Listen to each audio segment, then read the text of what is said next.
Thank you, thank you, thank you. Good afternoon, and welcome to Attorney Commander Glapohkpa Chesson talk show.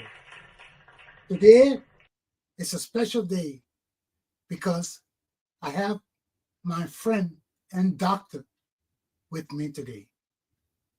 For a person like me who has dialysis, who is undergoing dialysis because of kidney disease, I need a doctor that I can depend on, that will always be there for me.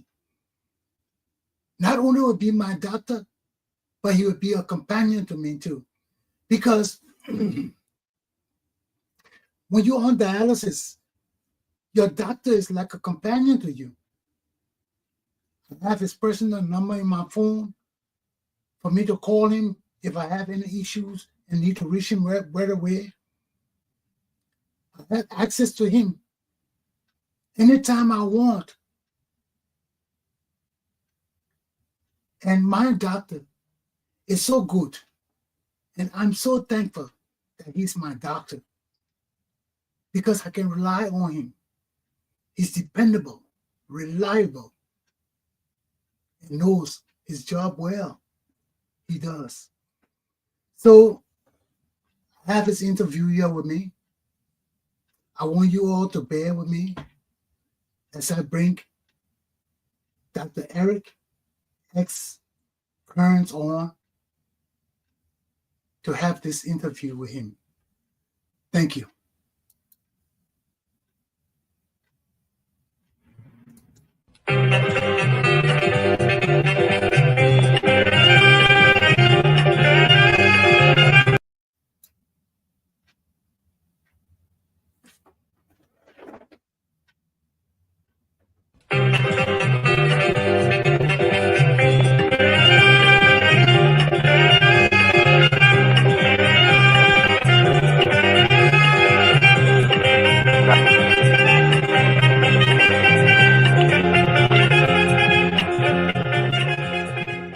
Hello, and welcome to Attorney Commander J.R. Glapohkpa Chesson talk show. Today is a very special show for me because I have my dialysis doctor with me, Dr. Eric S. KERNS. Hello, Dr. KERNS. Hello, Jefferson.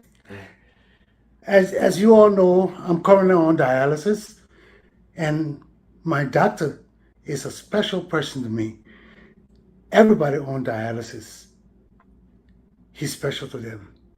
So today we're going to talk about the process, interview him, hear what he has to say about dialysis and the treatment that people have to undergo.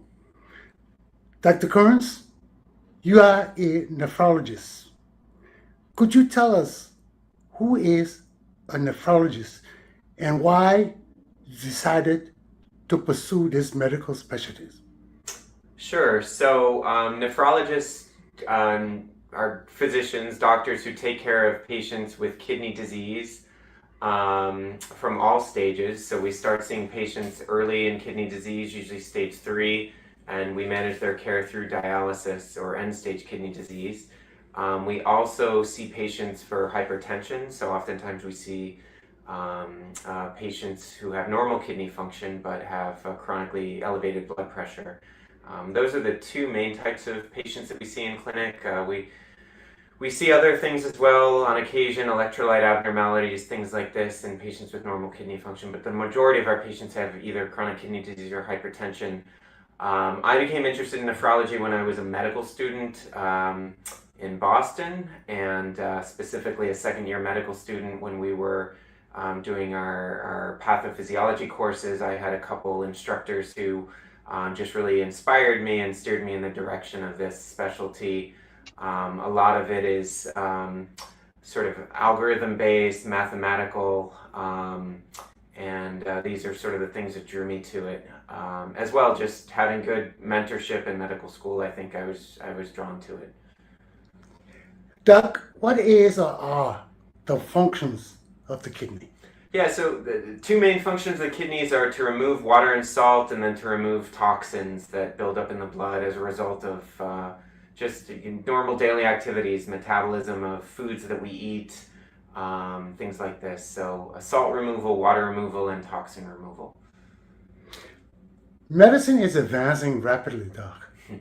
And, you know, previously when people were on dialysis, they had these big things on their arm. And since I've been here, I've noticed that people don't have those big things no more. So could you kind of tell us, what are the treatments for kidney disease? Right, so if we're talking specifically about dialysis, most patients here in our clinic in Providence are dialyzing with arteriovenous fistulas, which are created by one of the surgeons at Rhode Island Hospital.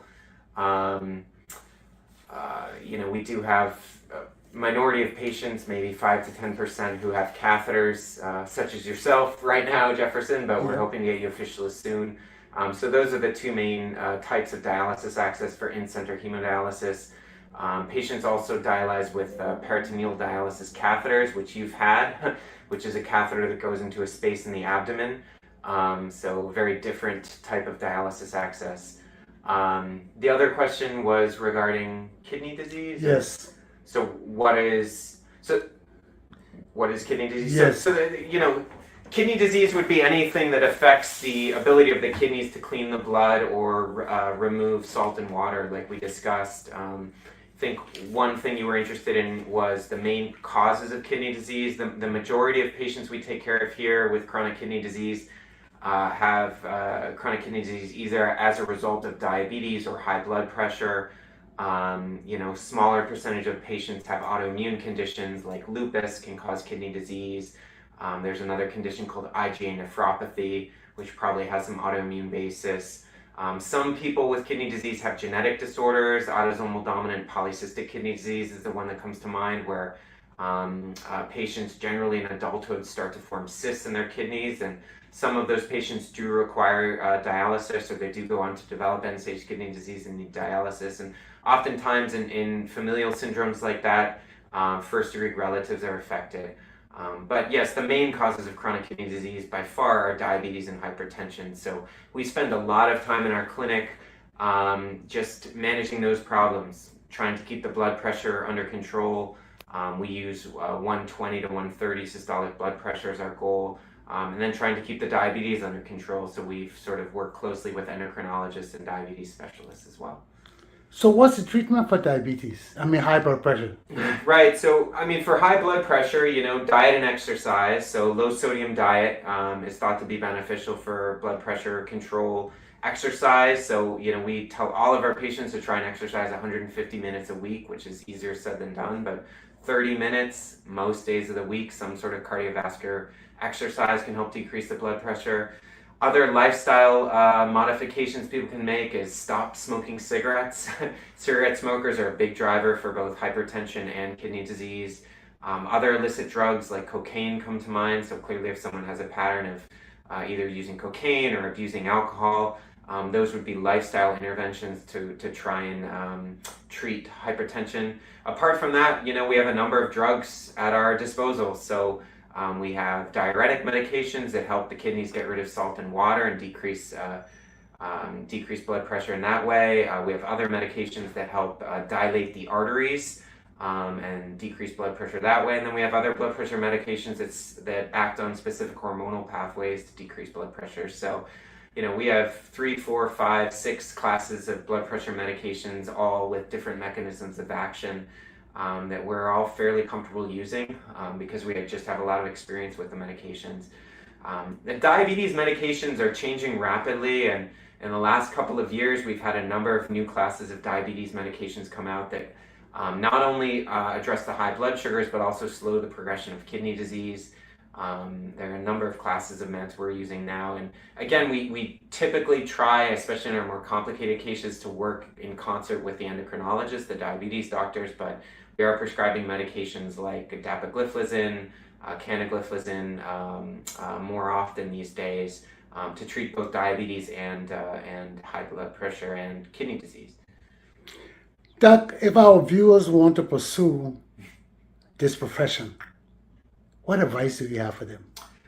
Right. I mean, it's a long road. I think in the United States, you have to you have to go to medical school, and that begins usually around age 21, 22. Beyond that, there's medical residency training, which is another 3 years after medical school, and then to specialize in nephrology or kidney medicine, you have to do 2 to 4 years of fellowship after residency. So it's an 8 to 12 year commitment in the United States. I don't know in other countries it might be different, or you might begin at a younger age, but it's a long road. I think the reason a lot of us like nephrology is because of the longitudinal relationships we have with patients.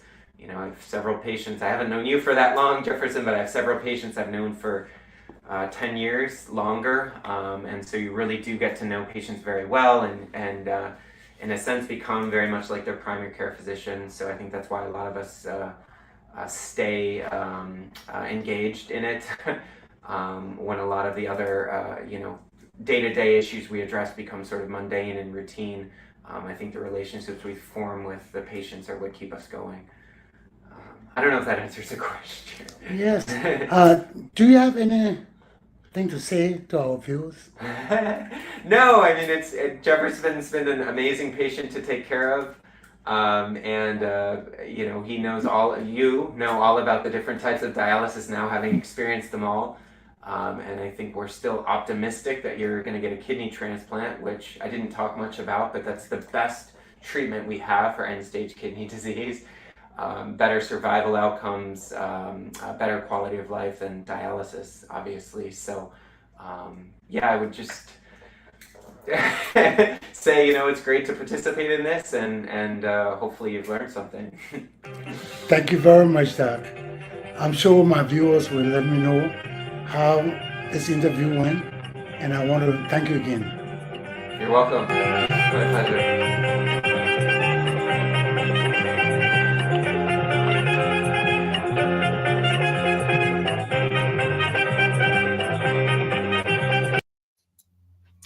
Well, I hope you enjoyed that interview, although short, but that was my doctor. I've introduced you to him. I hope to be back with other doctors so we can learn from these magnificent doctors in Rhode Island about their profession. Thank you all very much. I hope you enjoyed it. Stay tuned. I'll be back with more. Have a good day. Take heed. Govern yourselves accordingly.